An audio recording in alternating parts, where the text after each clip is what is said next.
Peuple de Dieu, je vous bénis ce matin dans le nom de notre Seigneur Jésus-Christ. Nous voici ce matin dans ce temple pour vous donner le message qu'il m'a donné. Soyez bénis. Peuple de Dieu, je vous présente cette prédication en un seul paragraphe accompagné de sa conclusion. Prions pour l'homme de Dieu. Mon Père qui est dans les cieux, que ton nom soit béni, que ton nom soit sanctifié. Permets à l'homme de Dieu de nous enseigner ce matin, afin que toi-même tu puisses parler à travers la parole que tu lui donnes, pour que nous soyons vraiment éclairés. Au nom de notre Seigneur Jésus-Christ, nous avons prié. Amen. Voici le sujet de la prédication, enfants de Dieu. Le revenu, la dîme et l'offrande destinée aux besoins des serviteurs de Dieu. Soyez bénis, enfants de Dieu.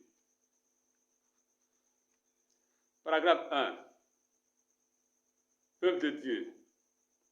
Parmi plusieurs serviteurs de Dieu, nous prenons l'enseignement dans la Genèse, dans l'évangile de Paul, Matthieu et Luc pour l'offrande.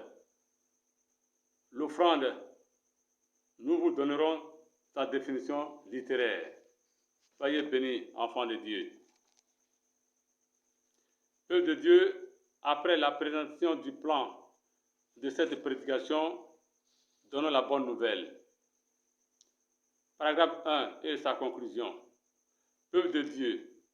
Parmi plusieurs serviteurs de Dieu, nous prenons l'enseignement dans la Genèse, dans l'évangile de Paul, Matthieu et Luc pour l'offrande. Ce qui nous conduit à l'étude du mot suivant, offrande. Mais avant de définir le mot offrande, définissons le mot don d'abord. Le don, qu'est-ce que c'est? Le don, c'est un bien, qualité physique ou morale, avantage qu'on reçoit à la naissance. Le don, c'est une donation entre les conjoints de l'usufruit de leurs biens pour que le survivant en jouisse. Le don, c'est un abandon ou délaissement gratuit à quelqu'un d'un objet ainsi accordé. Le don, c'est une chose donnée. Le don, c'est une action d'offrir à quelqu'un quelque chose, de lui en abandonner la propriété ou présent, c'est-à-dire le cadeau qu'on lui fait ainsi. Soyez bénis, enfants de Dieu. Nous allons maintenant définir le mot offrande. L'offrande, c'est un don que l'on offre à Dieu, aux saints ou à l'Église. L'offrande, c'est un don que l'on offre à une divinité, aux idoles ou à un temple. L'offrande, c'est un don que l'on fait à un organisme ou à une personne. L'offrande, c'est une cérémonie qui se pratique aux messes dans lesquelles le prêtre, tourné vers le peuple, présente la paix, apaisé et reçoit les offrandes des fidèles. Soyez bénis, enfants de Dieu. Nous allons développer l'enseignement sur l'offrande. Genèse chapitre 4, verset 1 au verset 7. Adam connut Ève, sa femme. Elle conçut et enfanta Caïn, et elle dit, « J'ai formé un homme avec l'aide de l'Éternel. » Soyez bénis. Elle enfanta encore son frère Abel.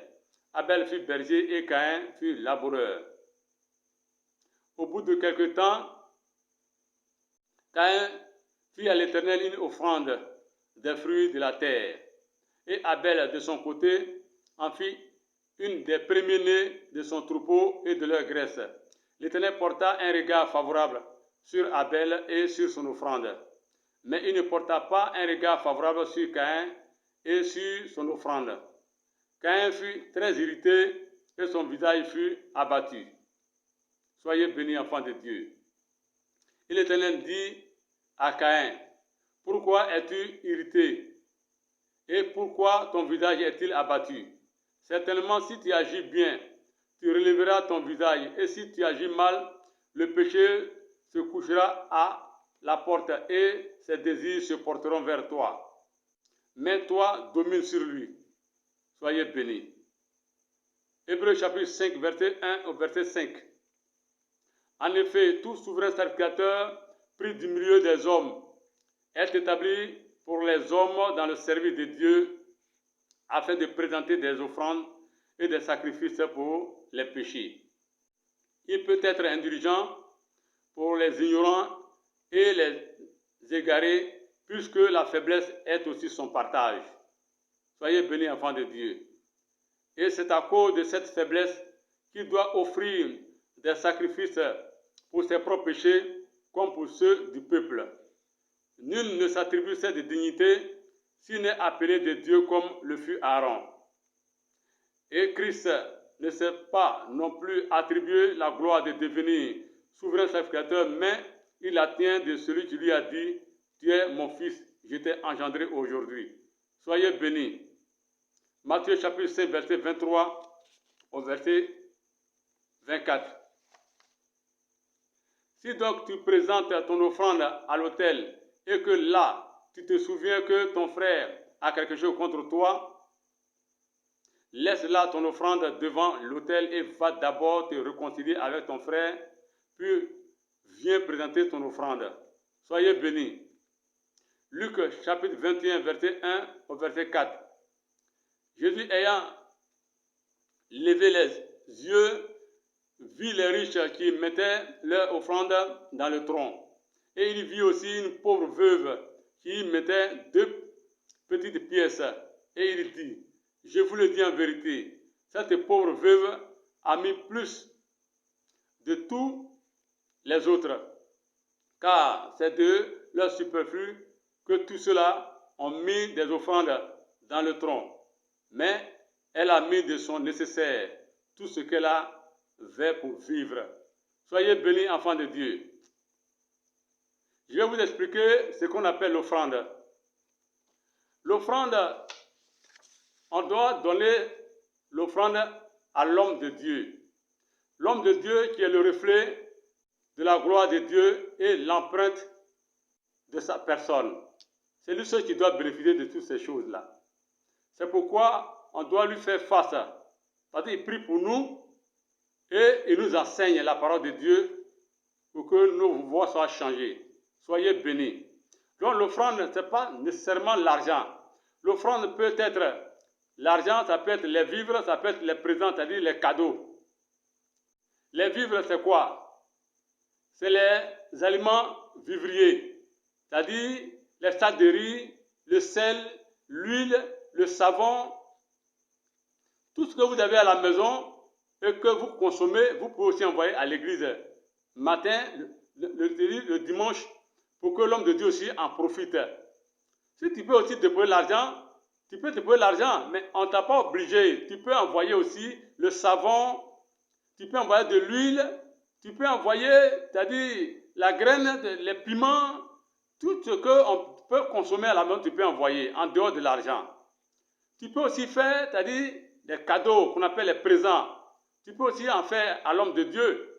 Tu peux lui donner ta plantation, tu peux lui donner ta maison, tu peux lui donner ta voiture, ta moto, tu peux lui donner même les terrains pour qu'il bâtisse sa maison. Tu peux lui donner des pagnes, des souliers, des complets. Tout ce que tu peux lui donner, il faut lui en donner. Soyez bénis. C'est en cela que nous sommes enfants de Dieu dans les églises, pour soutenir le service de Dieu qu'il a établi, celui-là qui fait le reflet de sa gloire et l'empreinte de sa personne. Soyez bénis. Oui, voici ce que Caïn a fait. Caïn, lui, quand il a pris les fruits de son champ, il les a mangés depuis longtemps, il se nourrissait de ça. C'est-à-dire les premiers fruits même qui descendaient dans son revenu, c'est ce qu'il a utilisé. Maintenant, aujourd'hui, il décide à ce que Dieu puisse l'aider. Alors, il va aller vers Dieu, c'est-à-dire pour lui faire des offrandes. Dieu ne peut pas l'accepter dans ce cas-là, puisqu'il a consommé les premiers fruits qui sont venus, il les a consommés. Soyez bénis. Mais Abel, lui, il a envoyé les premiers, c'est-à-dire les premiers-nés de son troupeau. C'est pourquoi Dieu a grillé, c'est-à-dire son offrande. Soyez bénis. Donnez à Dieu, c'est-à-dire comme offrande, c'est-à-dire les prémices de votre revenu. Soyez bénis. Jésus-Christ l'a fait. Jésus est descendu dans ce monde. Jésus s'est manifesté. Jésus a fait, c'est-à-dire un jeûne de 40 jours dans le désert. Ça n'a pas de sacrifice. Je vous ai dit que Jésus n'est pas venu dans ce monde pour mourir pour vous afin que vous ayez la vie éternelle. Non, c'est du faux. Parce que Dieu nous dit dans Exode 20, verset 13, il dit « Tu ne tueras point ». Dans Genèse chapitre 9, verset 1 au verset 7, tout est enseigné là-bas. Quand il s'appuie sur Genèse chapitre 9, verset 6, il dit « Si quelqu'un verse le sang de l'homme, par l'homme son sang sera versé. Car Dieu a fait l'homme à son image. » Dans Matthieu chapitre 26, verset 52, Dieu a dit par la bouche de Jésus-Christ lui-même, « Tous ceux qui prendront l'épée périront par l'épée. Soyez bénis. » Dans Apocalypse chapitre 13, verset 10, c'est aussi enseigné là-bas. Donc, enfants de Dieu, je suis en train de vous dire simplement que Jésus-Christ n'est pas venu dans le monde pour mourir sur la croix de Golgotha pour que vous ayez la vie éternelle.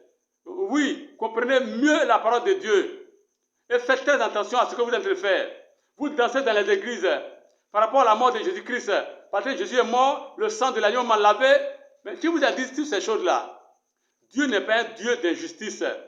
Dieu n'est pas un Dieu menteur. C'est un Dieu d'ordre. Soyez bénis.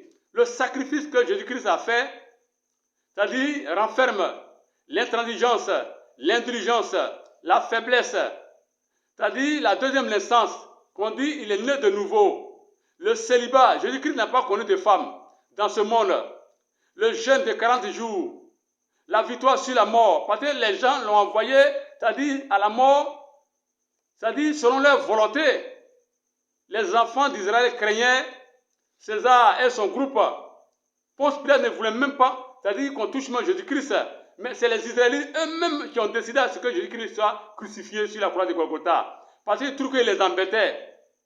La manière dont Jésus-Christ est en train de nous enseigner, tout ce qu'il disait pour notre bien-être, les gens pensent qu'il les embrouillait et que, c'est-à-dire, César et son groupe, son armée pouvait se lever pour, c'est-à-dire, annexer, détruire les enfants d'Israël. De par cette crainte, ils ont décidé que Jésus-Christ soit crucifié puis libérer Barnabas qui a tué leurs soldats. Soyez bénis, enfants de Dieu. Comprenez mieux la parole de Dieu et, c'est-à-dire, acceptez la vérité. Jésus-Christ n'est pas venu pour mourir sur la croix avant pour que vous ayez, c'est-à-dire, la vie éternelle. Dieu n'est pas un assassin. Dieu n'est pas un brigand. Non. Dieu ne peut pas tuer l'homme pour que l'homme vive. Ce n'est pas possible. Alors, je suis en train de vous donner cette lumière pour que vous compreniez davantage. Soyez bénis.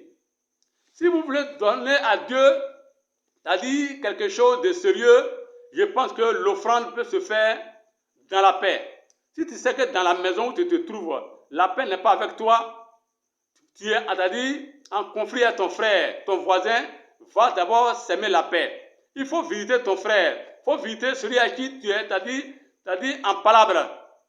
Réconciliez-vous, entendez-vous pour que la paix soit avec vous avant de venir faire l'offrande dans l'église. Pour que Dieu puisse l'exaucer et que tu aies ce que ton cœur désire. Au nom de Jésus-Christ, soyez bénis. Si tu veux donner à Dieu, il faut donner ce qui est cher en toi. Là où ton cœur est posé. Si ton cœur est posé sur ta moto, si ton cœur est posé sur ton soulier, si ton cœur est posé, c'est-à-dire sur quelque chose qui est parmi ton bien, dans ta maison, là où tu sais que c'est ton intérêt là, c'est ce que Dieu demande. C'est là, c'est-à-dire, se trouve ta bénédiction. Quand tu vas donner ça à l'homme de Dieu, tu seras béni au nom de Jésus-Christ. Soyez bénis. Peuple de Dieu, nous allons prier pour nous séparer. Père, que ton nom soit béni, que ton nom soit sanctifié, que ton règne vienne sur nous, ta volonté soit faite sur la terre comme au ciel. Donne-nous notre pain du jour, pardonne nos offenses, comme nous pardonnons à tous ceux qui nous ont offensés, et ne nous soumets pas à la tentation du diable, mais délivre-nous du malin. Car c'est à toi qu'appartient dans tous les siècles, le rang puissant, fort de la gloire, les miracles, les grands pour le Saint-Esprit pour les siècles. Amen. Soyez bénis, enfants de Dieu. Père, nous sommes disposés à toi pour que tu nous enseignes tous les jours. Que ta volonté soit faite sur la terre au nom de Jésus-Christ. Soyez bénis, enfants de Dieu.